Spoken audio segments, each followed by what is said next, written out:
रमजान की एक बाबरकत रात थी। गांव के एक घराने ने मस्जिद के इमाम को इफ्तार पर मदऊ किया और उन्होंने मोहब्बत से दावत कबूल कर ली।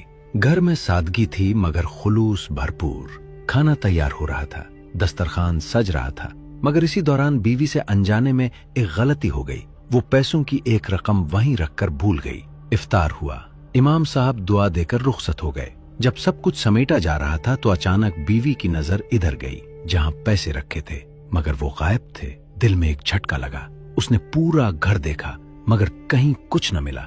उसके जहन में एक ही ख्याल आया, घर में तो आज सिर्फ इमाम साहब आए थे। उसने ये बात अपने शौहर को बताई और कहा कि शायद इमाम ही वो रकम ले गए हों। शौहर एक बावकार इंसान था। उसने फौरन कहा, ये बात कहना आसान है मगर इल्जाम लगाना बहुत बड़ा मामला है। हम किसी से कुछ नहीं कहेंगे, बस खामोशी से उनसे दूर हो जाएंगे।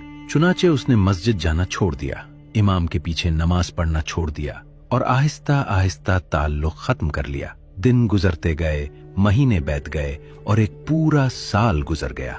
फिर अगला रमजान आ गया।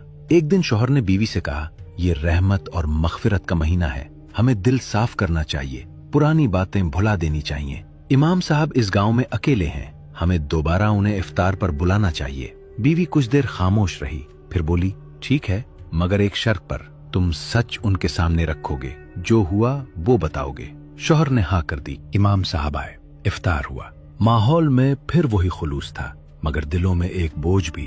खाने के बाद शौहर ने हिम्मत करके कहा, इमाम साहब, एक बात है जो हमें एक साल से अंदर ही अंदर खाए जा रही है। और उसने पूरी बात सुना दी। ये सुनते ही इमाम साहब का चेहरा बदल गया, आंखों में आंसू आ गए। कुछ लम्हे वो खामोश रहे, फिर आहिस्ता से बोले, हाँ, मैंने वो पैसे लिए थे। ये सुनकर दोनों मियाँ बीवी के दिल जैसे बैठ गए। मगर इमाम ने फौरन बात आगे बढ़ाई, लेकिन जो चीज मुझे रुला रही है वो ये नहीं, बल्कि ये है कि तुम दोनों ने पूरे एक साल अल्लाह की किताब को नहीं खोला, एक हर्फ भी नहीं पढ़ा। ये सुनकर शौहर घबरा गया, फौरन उठा और कुरान मजीद खोला।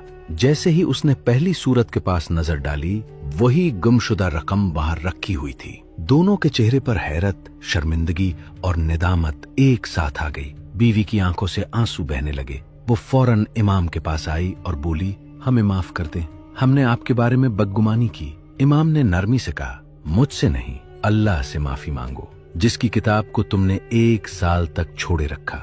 मैं तो एक कमजोर बंदा हूँ, मगर असल खसारा वो है जब इंसान अल्लाह के कलाम से दूर हो जाए। उस दिन वो दोनों एक ऐसा सबक लेकर उठे जो जिंदगी भर न भूल सके।